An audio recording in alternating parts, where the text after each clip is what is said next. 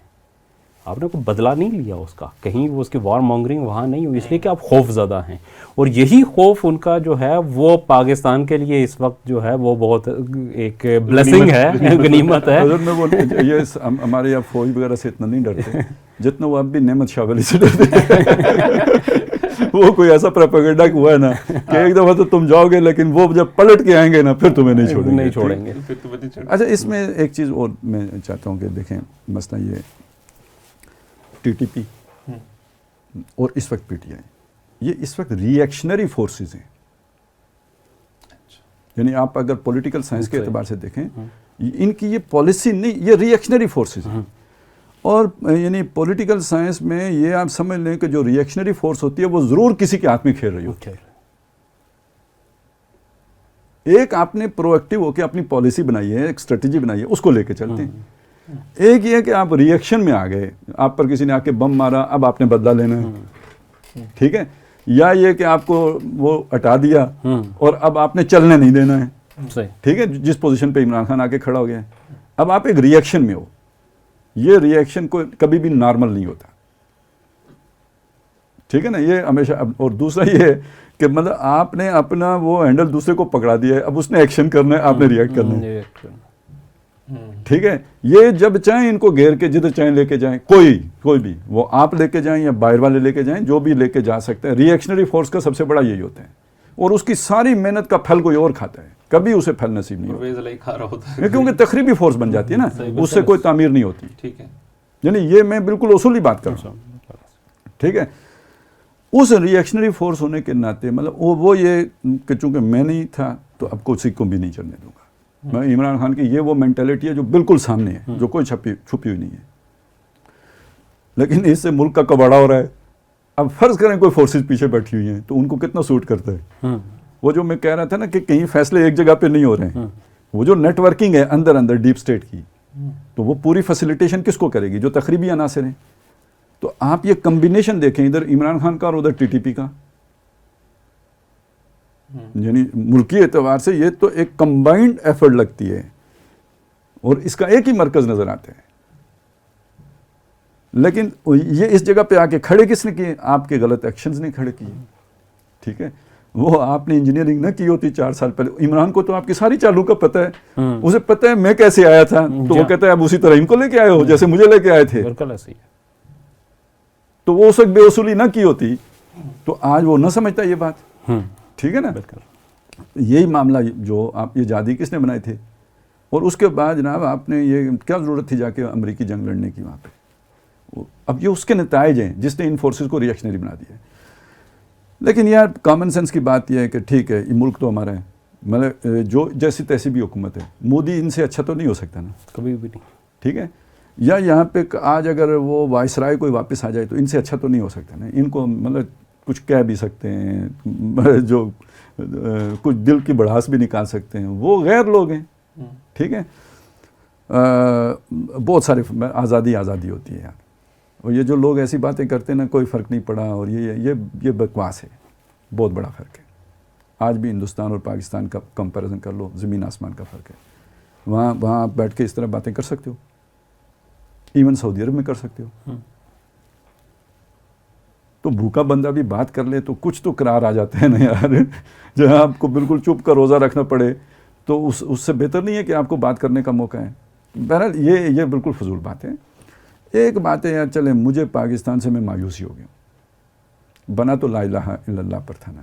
یہ ان بدماشوں کو چھوڑ دیں, یہ عوام تو یہی چاہتی تھی نا, اب بھی چاہتی ہے. تو میں اگر اس کی تعمیر کے لیے کچھ کنٹریبیوٹ نہیں کر سکتا, یا میں اس لیے قربانی نہیں دینا چاہتا, معقول بات ہوگی کہ پھر زرداریوں ہی کو فائدہ ہونا ہے. مروں میں, فائدہ زرداری اٹھائیں یا نواز شریف اٹھائیں یا عمران خان اٹھائیں یا جرنیل اٹھائیں, میں کیوں مروں؟ ایکسٹریم کی یہی بات ہو سکتی ہے. میں نہیں مرتا, نہیں بس ٹھیک ہے, لیکن میں کم از کم یہ تو نہ کروں کہ اس کی تباہی میں حصہ ڈالوں. پھر میں وہ ہو جاؤں جو حدیث میں آیا ہے نا کہ فتنہ ہوگا تو میں سمجھ نہیں آئے گی کہ بھائی رائٹ پاتھ کون سا ہے, کدھر جاؤں. تو پھر وہ ایسی کیفیت میں دوڑنے والے کے مقابلے میں چلنے والا بہتر ہے, چلنے والے کے مقابلے میں کھڑا بہتر ہے, کھڑے والے کے مقابلے میں بیٹھا بہتر ہے. پھر پیسیو ہو جاؤ. ٹھیک ہے نا. تو یار اس ملک کو تباہ کرنے میں حصہ نہ ڈالو. یہ جرنلوں کو تباہ کرنے دو. اگر تباہی ہونا ہے تو اس کا الزام ان پہ آنے دو. اگر تباہی ہونا ہے تو ان سیاستدانوں پہ آنے دو, بیوروکریٹوں پہ آنے دو, ان ججوں پہ آنے دو جو 52,000 کیس لے کے بیٹھے. میں تو کہتا ہوں یار یہ عدلیہ ختم کر دو. ٹھیک ہے نا, وہ کمیٹیاں بحال کر دو, وہ پنچایتیں بحال کر دو, ان کو تھوڑی سی ٹریننگ دے دو, ان سے بہتر فیصلے کر لیں گے. اور نہیں, میں گارنٹی سے کہتا ہوں آپ یہ سارے فاٹا سے بھرتی کر لو, ان کو صرف جو ہے نا وہ آپ کھانے پینے کو دے دو, مطلب فیسیلیٹیٹ کر دو, ان سے بہتر فیصلے کر لیں گے جن کو آپ سب سے بیکورڈ سمجھتے ہو. لیکن سر ماڈرن اسٹیٹ تو خیر چھوڑے وہ بحث ادھر اور نکل گئی. لیکن میں یہ کہہ رہا ہوں, اصل بات جو میں کہہ رہا تھا کہ وہ یہ ہے کہ یار آپ اگر اس ملک کی تعمیر میں کچھ نہیں کر سکتے نا, تو اس کو اس موقع پہ آپ اسے تباہ کرنے کی بات, اس کی تقریب میں حصہ دار نہ بنا. بالکل, اور کسی کے ہاتھ میں نہ کھیلیں, کسی کے ہاتھ میں نہ کھیلیں. کم از کم اتنا تو کریں, باقی دیکھیں اللہ کیا کرتے ہیں. اور کل تاکہ اگر یہ فرض کریں نہیں رہتا تو کوئی بہانہ کسی کو نہ ملے کہ یار وہ مفتی بانی تھے جن کی وجہ سے ہو گیا, فلانی کی وجہ سے ہو گیا, تاکہ صاف پتہ ہو کہ ان کی وجہ سے ہوا ہے. تو یہ خواہ وہ کوئی جتنے بھی جذباتی لوگ ہیں جو ری ایکشن کا شکار ہیں, ان کے اس ری ایکشن کا نتیجہ وہی نکلے گا جو لیبیا میں نکلا, وہی نکلے گا جو عراق میں نکلا. تعمیر نہیں ہوگی, تخریب ہو جائے گی. تو یہ تو آپ کے دینی اصولوں کے بھی خلاف ہے. یعنی آپ تخریب کرنے کی آپ کو اجازت ہے, لیکن کب؟ جب آپ کے پاس تعمیر کی کیپیبلٹی ہو. اگر اس تقریب کے بعد آپ ایک اچھی تعمیر نہیں کر سکتے، انقلاب کے بعد ایک نیا نظام لے کے نہیں نافذ کر سکتے، تو آپ کو وہ انقلاب لانے کا بھی حق نہیں ہے. ٹھیک ہے نا؟ یہ دو شرطیں ہیں کہ وہ آپ ڈسٹرکٹ کرنے کی طاقت رکھتے ہو، صرف فساد نہ کریں بلکہ توڑ سکتے ہو، اور توڑنے کے بعد ایک نیا نظام کھڑا کرنے کی بھی قابلیت رکھتے ہو. یہ دو چیزیں آپ میں ہوں تو آپ کو حق ہے، آپ آئیں انقلاب کے لیے، خروج کر سکتے ہیں. یہ نہیں ہے تو آپ بالکل نہیں کر سکتے، اور کریں گے تو جو لوگ مریں گے ان کا وبال آپ کے اوپر ہے، دونوں طرف کا، ادھر والوں کا بھی اور ادھر والوں کا بھی. پروگرام کو یہیں وائنڈ اپ کرتے ہیں، کافی ٹائم ہو گیا، طویل ہو گیا. انشاءاللہ ناظرین کو بھی میں چاہوں گا کہ اگر اس میں کوئی فیڈ بیک، کویسچنس، کیونکہ ظاہر بات ہے مختصر وقت ہوتا ہے اور محدود چیزیں جو ہیں وہ ڈسکس کرنی ہوتی ہیں، اگر اس میں کوئی فیڈ بیک، کویسچنز ہو تو آپ ضرور ہم سے پوچھ سکتے ہیں، ہم سے کر سکتے ہیں، ہم تک اپنا فیڈ بیک پہنچا سکتے ہیں. ہم اگلے پروگرام میں ضرور اس کو کنسیڈر کریں گے اور لے کے آئیں گے. تب تک کے لیے مہتاب بھائی کو، خالد صاحب کو اور مجھے اجازت دیجیے. اگلے پروگرام میں پھر ملیں گے. اللہ حافظ.